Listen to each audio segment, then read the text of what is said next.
Ni kweli kwamba tunahitaji disarmament zaidi kwa sehemu hizi, zaidi ya vile tumefanya, lakini changamoto kubwa sana ni border. Ni vile nilisema hapo awali, bunduki nyingi zinatoka porous border, kutoka north, kutoka upper eastern parts pale Marsabit, hiyo Mlango, nyingi zinatoka huko Turkana kupitia South Sudan, kama unajua challenges wako nayo, na hata zingine zinatoka sehemu za Uganda pale kupitia Kajaliba. Kwa sababu ya hii porous border, hizi bunduki nyingi zinakuja zinaletwa hapo ndani, na kwa mara nyingi sana polisi wameshika wafanyabiashara kadhaa wa mambo ya bunduki na risasi, especially kwa North Rift kwa hiyo operation. Usione kwamba Kerio Valley imenyamaza saa hizi tu bure.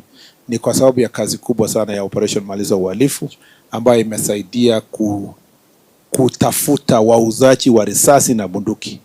Unajua hapo awali tulianza na kupambana na majangili wenyewe, lakini unaona kwamba mtu wakati wameiba ng'ombe ndio kuconfuse maafisa wa polisi NPR ndio wasifuate, anapiga marisasi. Unasikia marisasi hata 1000 safari moja, na risasi sio cheap. Risasi moja pengine shilingi 200. So mtu anapopiga risasi 1000 amemaliza 200,000. So unajiuliza kwanza, ametoa wapi hii risasi yenye anapiga namna hii? Ni ukweli kwamba moja ni kutoka hiyo porous borders. Number 2, wananunuliwa na wale ambao wananunua ng'ombe, ni wale wanalete risasi, kwa sababu wananunua kwa bei ya jioni, in quotes, bei ya hasara. Ng'ombe yenye pengine ni 20,000 30,000 anachukua na 5,000, na kwa sababu hiyo the difference wao ndio wana supply risasi, na nitakwambia a number of them wamekabiliana nao. Polisi wameweza kushika wengine walipatikana msituni wakikimbizana na bandits huko na wakiwa katika uwizi, na wengine walikufa wakipigana na polisi. Kwa hivyo hiyo operation imesaidia kwa njia kubwa sana, na so nilikwambia kwanza hiyo niletwe kwa porous. Wengine nauzwa na polisi. Tukituma polisi wengine kwenda operation, badala ya kwenda kutumia risasi kupigana na majangili, wanauza risasi, alafu wanasema ilimalizika kwa msituni wakati tulikuwa tunapambana. Sasa mtu mwenye wako huko Ngaratuko akikwambia nimetumia, ama Kakiru huko, ama ameingia kwa Silale, akikwambia nimetumia risasi 500, utapinga aje? Utaenda kuhesabu namna gani kwamba hakutumia 500 na pengine alitumia 50 akauza? Na pia kuna number of police officers saizi wana face mastaka, wengine waliondolewa kwa sababu ya kuuza hizo marisasi. Kwa hivyo niseme kwamba ni combination na watu wa kuimport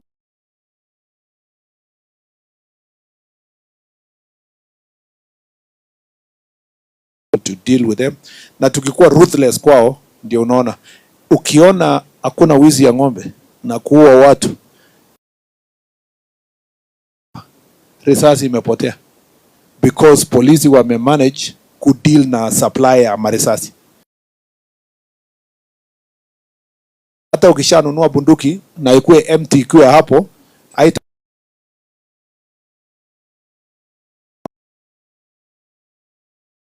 na butcheries wenye wananunua hizo ng'ombe, wenye wana supply hizo risasi, na sasa wale wenye wako ndani pale wakuwe na constant supply ya risasi, na wanaua watu na kukostera. Ndio hii business. Lakini I promise you, hata kama ni porous border, I promise you that ile mikakati our police officers wameweka, nina promise watu wa Kerio Valley kwamba wataishi maisha kama success kwa hiyo operation ambayo inaendelea kwa hizo masehemu, including kuongeza NPR.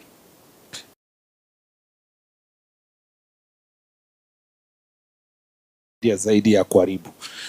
Kwa muda fulani kulikuwa na wakati penye NPR ndio wakora, lakini tulipoanza kushika 1 2 3 tulishika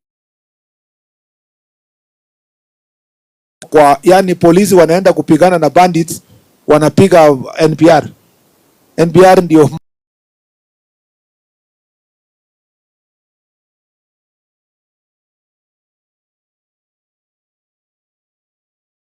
ni form NPR. Na tunajaribu kuhakikisha kwamba tume deal na hao. Pia kwa sababu ya jukwaa la usalama tumepewa certain proposals ya mambo ya NPR na yenye inaendeleza kutekelezwa, kwamba NPR sasa tunataka all NPR ikuwe under command ya OCS, police command, ndio wakuwe wanaonwa, wana report risasi yenye wanapewa, vile wanatumia, na pia tunataka kuregularize malipo yao. Tumefanya vetting in a number of places na wengine wameondolewa kutoka NPR kwa sababu walipatikana kwamba hawakuwa of good conduct, na tuta hire also wengine to fill in the gap kwa sehemu ambazo tunafikiria tunafanya, na also hii police recruitment yenye karibu tutafanya itatusaidia sana kuongeza strength ya police officers, ndio hii mambo itaweza kwenda chini. Asante Bwana Chief. Yes, so Waziri, do you think it's time that we had a review of the Nyumba Kumi policy that was deemed as a cure to the police being more proactive rather than responsive? And I ask this in light of what has happened across the country. We've had instances of Shakahola, which the Minister of Interior pledged that it should never happen again. But right now we have Kwa Bizarro, where it's like Shakahola too.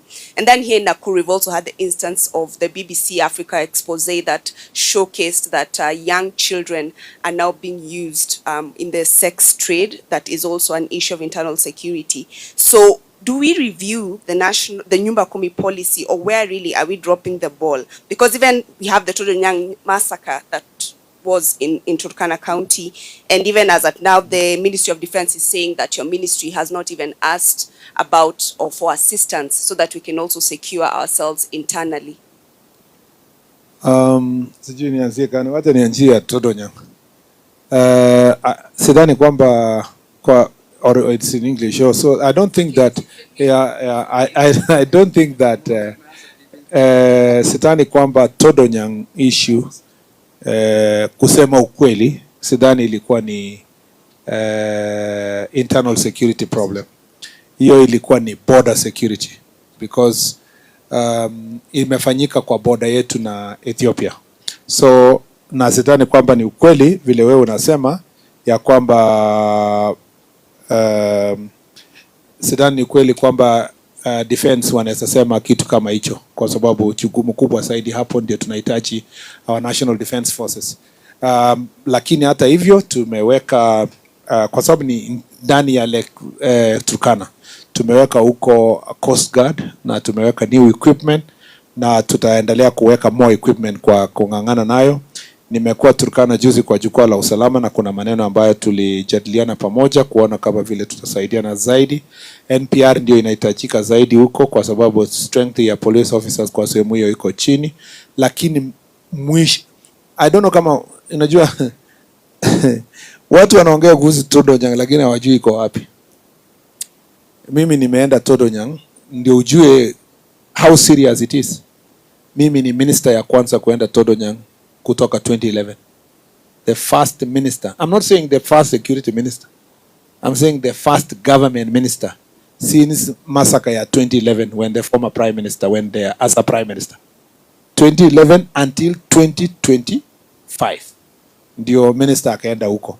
Na so nikiongea naongea na at least some bit of experience.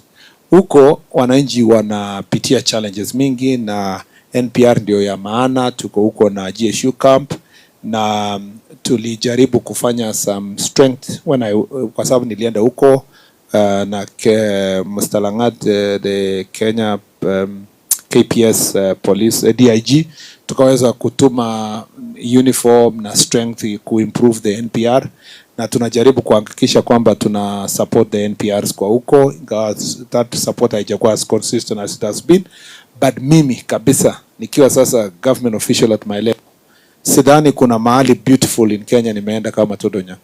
You know, I have not visited a more richer and beautiful place in Kenya than Todonyang. Iko na 3 economic activities. Iko na fishing, where lorries tons and tons of fish is taken by lorries to DRC. Number 2, iko na livestock in millions because they don't lack water. This is fresh water from the lake that imespill with the rising of the lakes, kama hii Nakuru wapi ime-rise also in Turkana, ikalete maji ndani na iko na nyazi ya ajabu. And the third economic activity ni trade. Trade between Ethiopia and Kenya, it goes on there.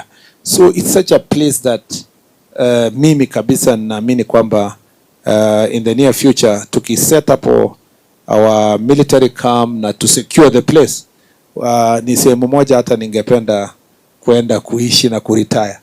Kwa hivyo ningependa kusema tu kwamba na the infrastructure ijengwe kufika Todonyang. Ni mahali pazuri, lakini shida ni kwamba kwa miaka mingi wananchi wameachwa peke yao, na itabidi sisi tuweke nguvu kusaidia wao, kwa sababu pia wana deal na serikali ya regional government ya upande ule wa the Meriles or the Dasnach wenye wako kwa upande wa Ethiopia. Na so those challenges sio kama vile wewe unasema tu Bridget hapa. Sio kitu ya kusema kwa nini Wakenya hawajachunga, serikali haijachunga Todonyang.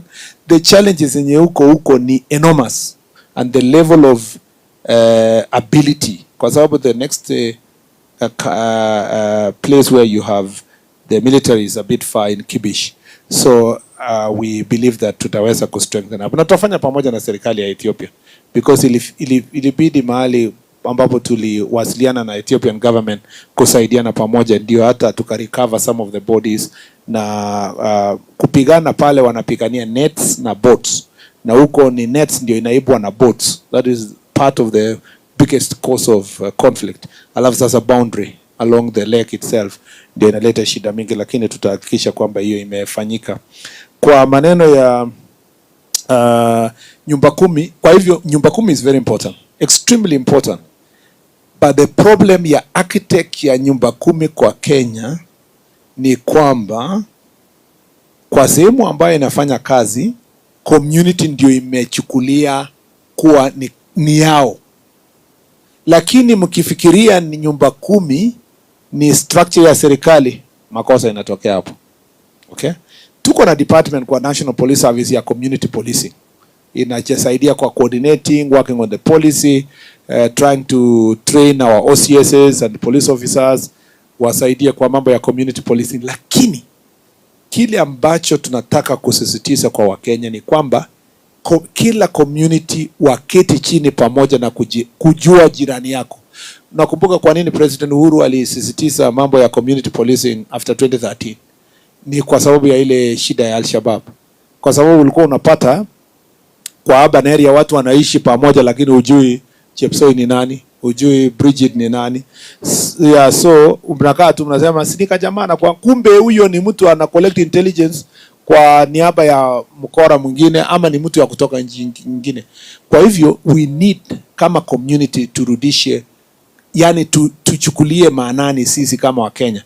Na I think itabidi sisi kama ministry tufanye greater publicity na awareness kwa mambo ya why community policing, using our ngao and using our policy, because that community service, community policing, kwa nini crime inaendelea kwa community? Unasikia ati kuna watoto 10 waliwawa hapa, ati kwa West Pokot watoto wanawawa na kukulwa, na mtoto amepotea na ajulikane hako wapi. It's because tumekuwa individualistic.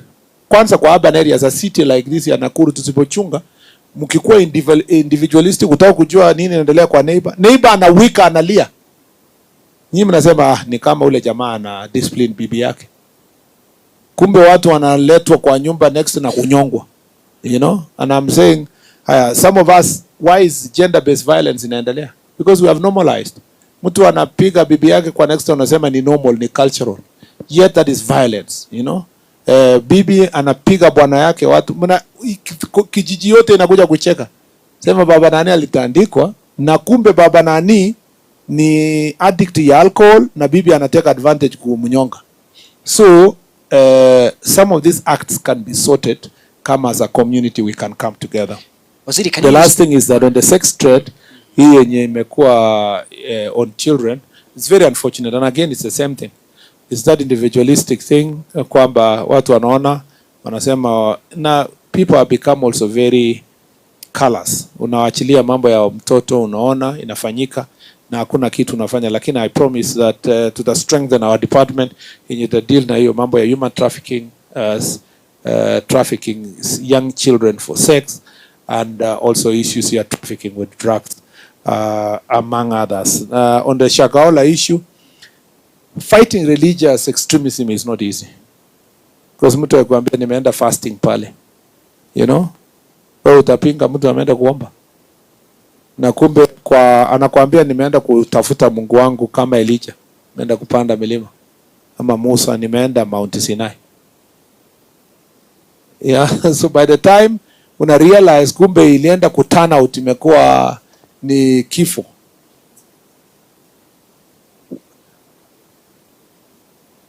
We had not that we are condoning anything, to start with first. We cannot condone it, but it remains a very complex problem to deal with. Religious extremism remains a complex problem to deal with, because it starts slowly. Starts with believers going to wash barabara na sabuni. Then we say it is normal. And then they remove their clothes and lay hapo kwa their nini. Haya, wengine wanaenda kanisa wenye women wanaambiwa unatoa nguo unaoshwa na pastor utakuwa ni. So you don't know at what stage does it become crime. Suddenly in the process, as it progresses, it leads to loss of life.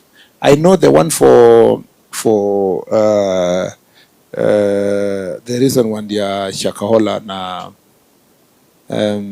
this next incident that has happened is under investigation now, but we want to understand the circumstances under which there's a particular person called Jared who went with his wife, you know, all the way from Siaya back to Shakahola, and we rescued him in 2023. He went back to that forest to say he has gone to pray. When an interview was done by, I think, a journalist on DCI. DCI actually is the journalist who was reporting. When they went to the DCI, the guy told the DCI, this guy, what's his name, Mackenzie, called him from the cells and prayed for him on phone. You know, so you can see radicalization, my friend. It's not like somebody has gotten you and killed you, but is ingraining certain beliefs in people's mind. Baka people are fasting to death.